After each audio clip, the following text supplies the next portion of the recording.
الحمدللہ وکفا وسلام علی عبادہ الذین اصطفیٰ اما بعد۔ محترم سامعین کرام، حکیم الامت مجدد ملت حضرت مولانا اشرف علی صاحب تھانوی رحمۃ اللہ علیہ نے حقوق الزوجین کے باب میں ایک بہت ہی عمدہ بات ارشاد فرمائی ہے۔ اس کو اپنی زندگی میں اتاریں اور اس پر عمل کریں۔ حضرت فرماتے ہیں کہ مرد اپنے حقوق تو بیوی کے ذمے سمجھتے ہیں، بیوی کے حقوق اپنے ذمے نہیں سمجھتے۔ جیسے باپ اولاد پر تو اپنا حق سمجھتا ہے مگر اولاد کے حقوق اپنے اوپر نہیں جانتا، اور اس میں راز یہ ہے کہ عرفاً حکومت زندگی ہے، محکومیت موت ہے۔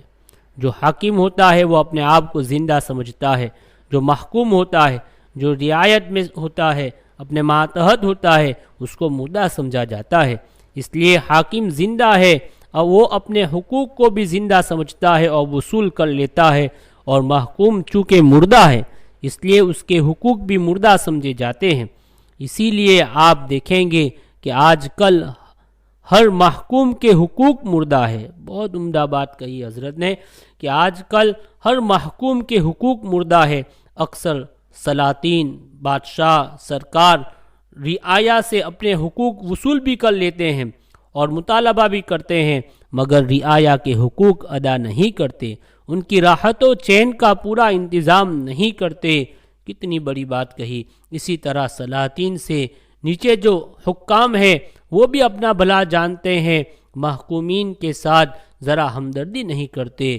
ان کے بعد باپ کی حکومت اولاد پر ہے، شوہر کی بیوی پر، آقا کی نوکر پر، استاذ کی شاگرد پر، پیر کی مرید پر، قریب سب کی یہی حالت ہے کہ صاحب حکومت اپنے حقوق وصول کر لیتا ہے، ہر حق والا اپنے ماتحت سے اپنے حق کو وصول کر لیتا ہے، اور محکوم کے حقوق عموماً مردہ سمجھے جاتے ہیں، کیونکہ وہ مطالبہ نہیں کر سکتے، وہ کمزور ہے، وہ دبے ہوئے ہیں، اس لیے وہ مطالبہ نہیں کر سکتے۔ ہاں، جو محکوم حاکم کا مقابلہ کر کے سختی کے ساتھ اپنے حقوق کا مطالبہ کرنے لگے تو اس کو کچھ حق مل جاتا ہے۔ بہت بڑی بات کہی ہے، اس کو خوب دھیان سے سنیں، بار بار سنیں کہ ہاں، جو محکوم حاکم کا مقابلہ کر کے سختی کے ساتھ اپنے حقوق کا مطالبہ کرنے لگے تو اسے کچھ حق مل جاتا ہے۔ تو یوں کہیے کہ آج کل اہل حکومت یوں چاہتے ہیں کہ جب تک محکوم بن کر رہے اس وقت تک اس کو حقوق نہ دیے جائے۔ ہاں، جس دن وہ محکوم حاکم بن کر یا کم از کم مساوی بن کر اپنے حق کا مطالبہ کرنے لگے، اسی دن سے اس کے حقوق ادا ہونے لگیں گے، کیونکہ مثل مشہور ہے، جس کی لاٹھی اس کی بھینس۔ مگر بھائیو، صاحبو، شریعت میں اس کا برعکس ہے۔ شریعت میں ایسے مردہ حقوق کے ادا کرنے کی زیادہ تاکید ہے جن کا کوئی مطالبہ کرنے والا نہیں ہے۔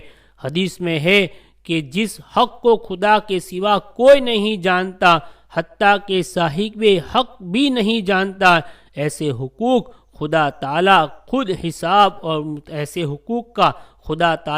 حساب اور مطالبہ فرمائیں گے۔ اس کو خوب یاد رکھو، اس سے ڈرو کہ جس حق کو صاحب حق بھی نہیں جانتا اور اس کے حق ادا نہیں کیے جاتے تو حق تعالیٰ شانہ قیامت کے دن اس کا حساب و مطالبہ فرمائیں گے۔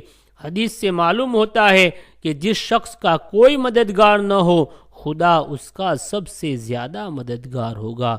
چنانچہ مظلوم کی بددعا کا رد نہ ہونا اسی پر مبنی ہے کہ رد نہیں ہوتی مظلوم کی بددعا۔ جب مظلوم بددعا کرتا ہے تو حق تعالیٰ فرماتے ہیں لَأَنْصُرَنَّكَ وَلَوْ بَعْدَ حِینٍ، او کما قال کہ میں ضرور تیری مدد کروں گا، کچھ دیر ہی میں اس کا ظہور ہو۔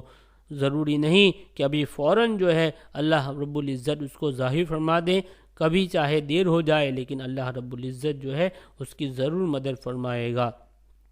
اس لیے ہمیں چاہیے کہ ہم یہ نہ سمجھیں کہ مردوں ہی کے حقوق عورتوں پر ہے، عورتوں کے کوئی حقوق نہیں ہے، بلکہ چاہیے کہ جس طرح ہم عورتوں سے اپنے حقوق کو وصول کرتے ہیں، یہ بھی جاننے کی کوشش کریں کہ عورتوں کا ہم پر کیا حق ہے، ان کے حق کو ہم کس طرح ادا کریں، اور شریعت نے ان کے کیا کیا حقوق بتلائے ہیں۔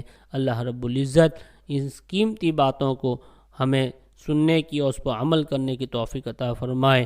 وآخر الدعوانا الحمدللہ رب العالمین۔